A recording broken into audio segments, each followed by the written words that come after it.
Okay, this is a Genius Hour project by me. My thick question is, how has technology affected the human body and society? Why is it worthwhile and positive impact? This project is worthwhile to me because I want to know why and understand how others are addicted to their phones and how it's changed over the years. The steps I've taken: first, I brainstormed ideas of what topics to pick from. Then I started a PowerPoint and did some research. Then I interviewed McKaylee, Abby, Statelin, and Mr. Vanderplas. Then I did more research, and then I talked with my mentor, who's Miss Spencer, and then I put my PowerPoint together, and then at the end I changed everything into my own words because I copy and pasted everything onto my PowerPoint, and then from that I formed this PowerPoint. My mentor is Miss Spencer, and the people that also helped is Abby Budenhoff, McKaylee Fuller, Stalen Seafeld, and Mr. Vanderplas. And they helped direct me, encourage me, motivate me, and they're helpful for this project, obviously. One of the questions I asked was, how often do you use technology per day? McKaylee said 4 hours, Abby said 6 hours, Stalen said 4 hours during the school day, and Mr. Vanderplas said 10 hours because he uses it a lot for his job, so he's always on it. Another question I asked was, did you use technology as much when you were younger? And everyone said no except for Statelin, and that's because she's the younger, and in younger generations they're starting to always have technology. Another question was, why do you think you did or did not use technology as much when you were younger? And how do you think it has changed, or why you think it has changed? McKaylee said because she didn't have anything, and now because she has a phone, so she's more likely to be on it. Abby said because she was easily entertained as a child, and not as much anymore because we're growing up. And her mom didn't let her have technology until she got older, which kind of sucks for her. Statelin said because her friends were always busy and she always had Wi-Fi and a computer, so she was always on that. And then Vanderplas said it was part of his job. It wasn't as available as it is now, and smartphones weren't a big thing until later. So, and jobs didn't require technology as much before as it does now. The last question I asked them is, how do you think this has affected society as a whole? And McKaylee said it's bad because that's all people do, and they don't have social skills because they're always on their phones, so they lack that skill. Abby says negative because it affects your social skill also.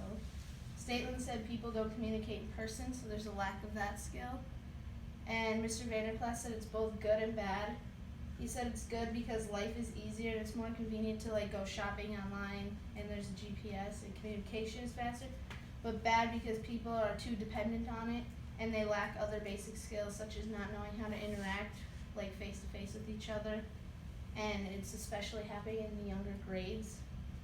So overall, social media is both good and bad. Then one of the parts I went into is technology versus depression and anxiety.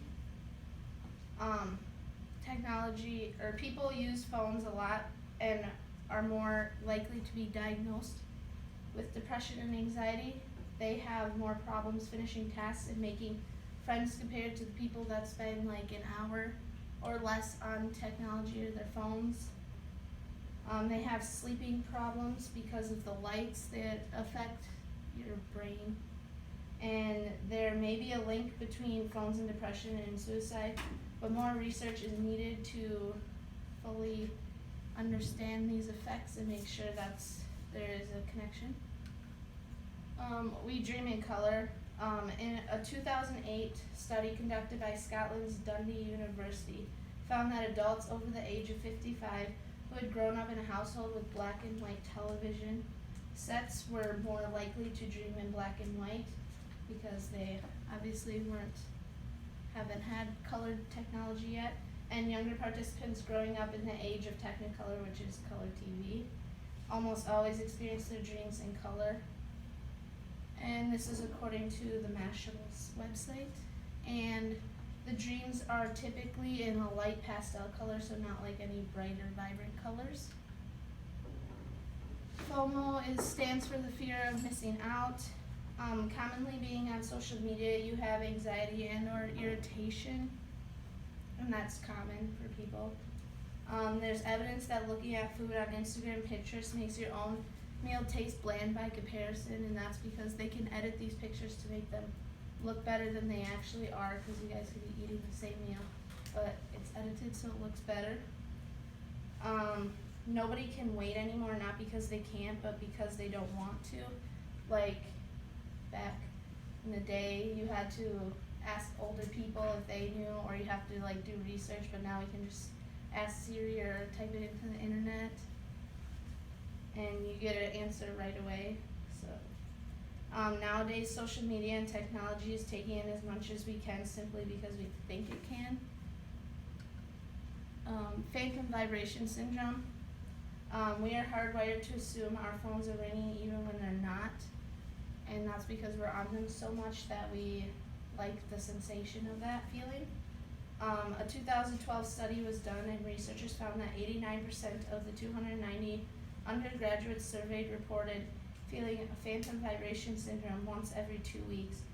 A study of students found around 90% of them said they felt the sensations, according to Robert Rosenberger. Sleeping problems. Falling asleep with laptops, phones, or the TV on is really bad for you. The lights from the technology can mess with your sleep-inducing hormones and your internal clock.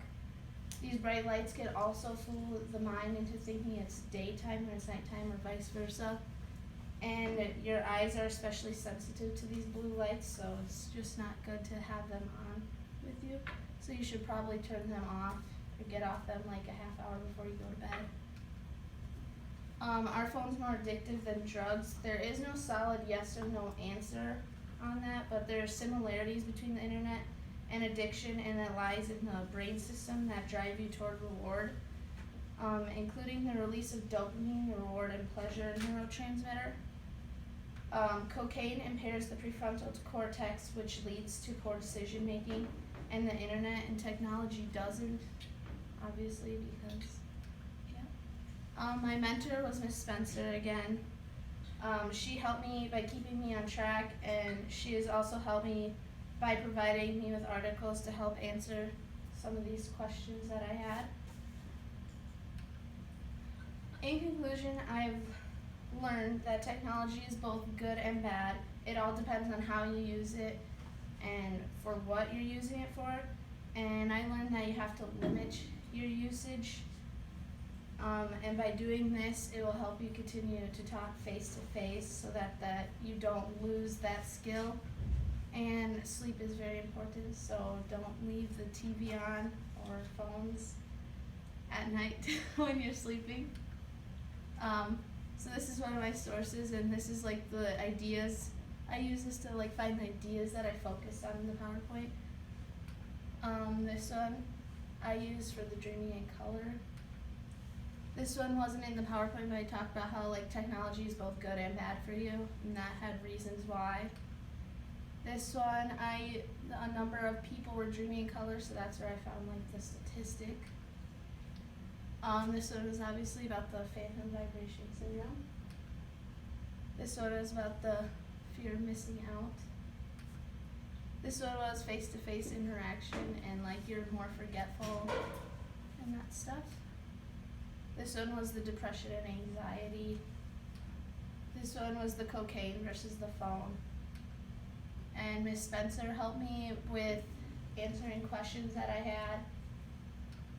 Abby, McKaylee, and Statelin, and Mr. Vanderplas, I all asked them questions to help me with this PowerPoint.